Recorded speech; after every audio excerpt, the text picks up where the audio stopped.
урматтуу Садыр Нуркожоевич, урматтуу Камчыбек Ташиевич, урматтуу Акылбек Жапарович, биз силерге кайрылуубуздун себеби нефтяниктин тургундарынын атынан мал базарынын көйгөйү боюнча кайрылып атабыз. 2 жылдан бери биздин көйгөйүбүз чечилбестен ошол убакытка чейин келатат. Биздин көйгөйүбүз аябай эле оор болуп атат. Ошону силерден өтүнүч сурап орындатып бериңерди. Мына мал базарынга деген келген машиналар үйүбүздүн жанында туруп атат. Күйме үй, эшега базар күнү биз өзүбүздү эшикке чыга албастан балдарыбызды кайтарып калдык. Бул бир жумадагы бир базарды дагы жөн эс албай эле үйдө жатабыз. Көйгөйүбүз оор болуп атат. Мына базар күнү деген жаан чачында мал базардан келген баткактар жол боюнча баткак болот.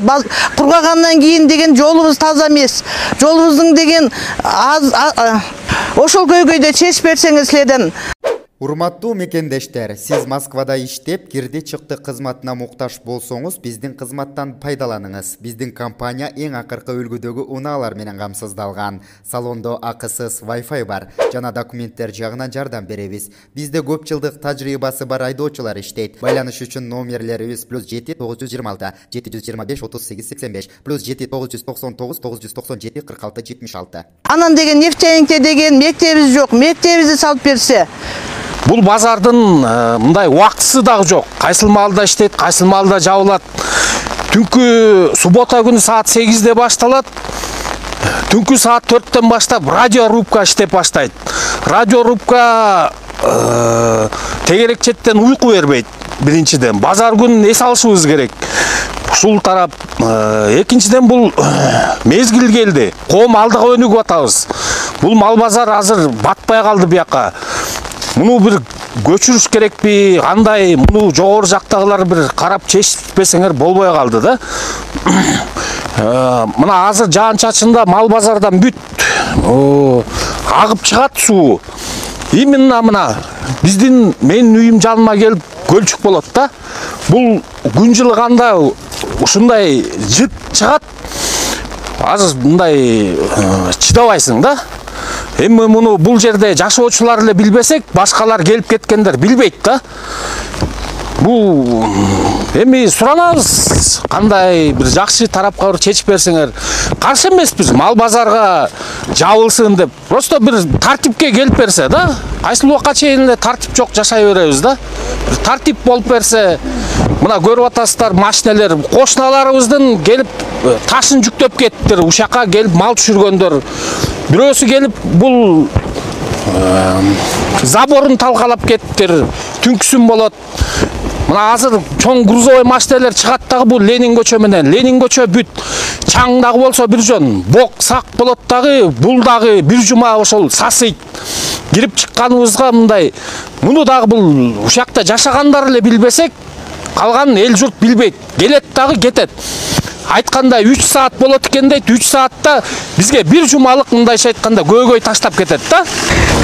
Мындайда Садыр Жапаровка бул жерден ушу нефтяниктин элдери кайрылып атат. Бул жерге премьер-министр Акылбек Жапаров келип, бул жерге ылайыгы жок экен, мал базар көчсүн деп жаңарыкка 6,5 гектар жер берген. Аяка былтыр эле дайындалган. Андан Аскар айыл чарба министри келип да алды айткан. Тияка көчүрүлсө буяка көчүрүл эметпейт деп. Көчүрүлсө буяка ыңгайы жок экен дейт. Эми Кудайга шүгүр Каракол шаары жакшы шаар болгон аттан. Бул жерде жаман жакшылык жок. Малдан оору жукса, бул элдерге ким жооп берет? Биринчиден, бул оору эле да. Элдик сен ойлойлук чоңдор, жетекчилер. Буякта губернатор, мэр, прокуратуралар бар. Өзүгөр көрүп атаса, невозможно болуп кетти. Эл баса албай калды. Жол жок. 10% Каракол шаарында эли жанбаган. 90% айылдан келип атпайбы? Баарыгар көрүп билип эле турасыңар бир мыйзам бар да. Ошо мыйзам жөнүндө иштеп бергиле. Мурун 25 жыл мурун бияктын баары эң болчу. Депутаттарга школ салып беребиз деген 30 жыл бурун. Школубуз эстебезе, Кудай буйруса мына бул жерге ошо Мал базарда өтө жакта орун бар. Кече Саттар деген жигитке кирсе, Кудай буйруса 500 орундук школ салынат деди. Сүйүнүп калдык аны угуп. Ona ошо школ салынып калса, ошо элдердин баары биякта нефтяникте население көп, баары эле билет. Бит баары жогору жактан окуп атышпайбы? Шуну тууралап чечип бериңиздерди суранабыз.